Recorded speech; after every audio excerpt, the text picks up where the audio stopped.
you believe in God? Yes, I believe in God, But you just but I said- believe that God is within the individual. I do not believe that God is apart from man. I do not believe that God is a big man in the sky.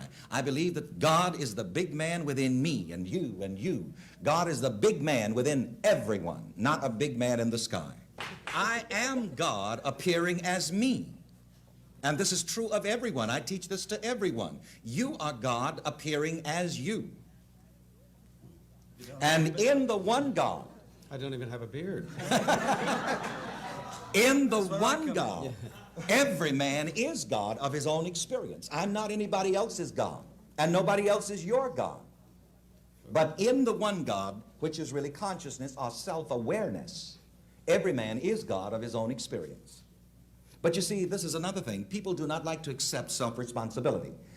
People like to have a convenient devil that they can blame when they are lazy and don't do what they could do for themselves.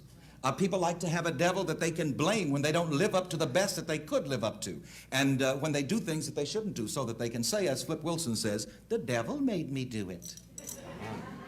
And it is said also that the devil was seen sitting outside of the church crying his heart out one day, down on the curbstone, and just weeping and wailing. And so finally somebody went out and said, devil, why are you crying like that? He said, those people in that church, he said, everything that goes wrong, they put it on me. And it only goes to show you that human nature says that, well, I got to have a scapegoat. But in this philosophy, there is no scapegoat. It's you.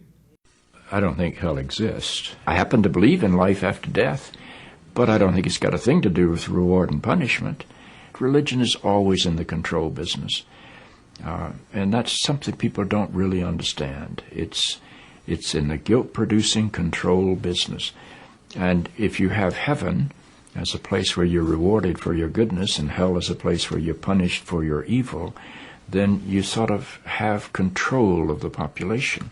And so they create this fiery place, which has quite literally scared the hell out of a lot of people throughout Christian history. Mm-hmm. And it's part of a control tactic. But wait a minute, you're saying that hell, the idea of a place under the earth or somewhere where you're tormented for an eternity, is actually an invention of the church? I think the church fired its furnaces hotter than anybody else.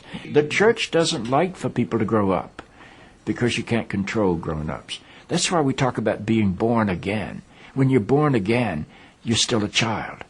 The people don't need to be born again. They need to grow up. They need to accept their responsibility for themselves and the world. The idea that the truth of God can be bound in any human system, by any human creed, by any human book, is almost beyond imagination for me.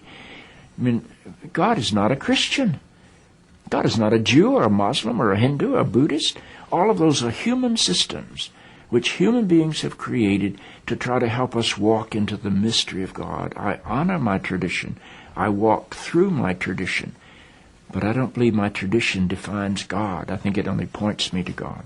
Life is a startling and wondrous experience. And eventually I think we're going to discover that God is unfolding through the life of our consciousness and our self-consciousness and is not a parent figure up in the sky.